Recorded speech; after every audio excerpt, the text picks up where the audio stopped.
നാട്ടുകാരുൾപ്പെടെ വലിയ ഭീതിയിലാണ്. ഇവിടെ സ്ത്രീകൾ ഉൾപ്പെടെയുള്ള ആളുകൾ നമുക്കൊപ്പമുണ്ട്.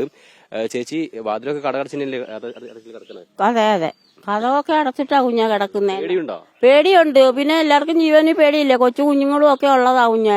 പിന്നെ കഥകൊക്കെ അവര് വിചാരിയൊക്കെ ഇളക്കി വെച്ചിട്ടാ കേറുന്നെന്നാ പറയുന്നത്. നമ്മള് കണ്ടില്ല, പറയുന്നത് അങ്ങനെയാ. അപ്പൊ നമുക്ക് പേടി വരാതിരിക്കുവോ? ഇന്നലെ രാത്രി സംഭവം അറിഞ്ഞിരുന്നു. അറിഞ്ഞിരുന്നു. മോന്റെ കൂട്ടുകാരൻ വന്ന് വീട്ടിൽ വന്ന് മോനെ വിളിക്കുമായിരുന്നു. അപ്പൊ ഞങ്ങള് ഇറങ്ങി വന്നപ്പോഴത്തേക്കും റോഡ് നിറച്ച ആളും പോലീസും ഡോഗും എല്ലാം ഉണ്ട്. ഡോഗൊക്കെ ഞങ്ങളുടെ വാതൊക്കെ പോലീസുകാർ കൊണ്ടുവന്നിട്ട് അത് ഭയങ്കര സ്പീഡിൽ അത് ഓടിപ്പോയത്. ഈ കള്ളം പോയ വഴി എങ്ങാണ്ടാണ് അത് പോയിട്ടുള്ളത്. കള്ളന്മാര് കൂടുതൽ സ്ഥലങ്ങൾക്ക് കയറുന്നത് കൊണ്ടേ നിങ്ങൾ എന്തെങ്കിലും കരുതലൊക്കെ എടുക്കുന്നുണ്ടോ? വാതിലൊക്കെ ഞങ്ങള് കരുതലൊക്കെ എടുക്കുന്നുണ്ട്. ഞങ്ങള് പിന്നെ അരിവായും പിന്നെ പാരയൊക്കെ എടുത്ത് കട്ടിലിന്റെ അടിയിലും മെള്ളിലും ഒക്കെ വെച്ചോണ്ടാണ് കിടക്കുന്നത്, പേടിച്ചിട്ട്. സാറേ, ഞങ്ങളൊന്നും കണ്ടില്ല. അടുത്തുള്ളവര് വിളിച്ചോണത്തിയാണ് കണ്ടത്. പിന്നെ കിടക്കാൻ നേരത്ത് ഗ്യാസ് കുറ്റിയൊക്കെ പോക്കി കതകിനിടയ്ക്കൊക്കെ വെച്ചിട്ടാണ് ഞങ്ങളെല്ലാം കിടന്നുറങ്ങുന്നത്. വലിയ ഭയമായിട്ടാണ് ഞങ്ങൾ ഉറങ്ങുന്നത്.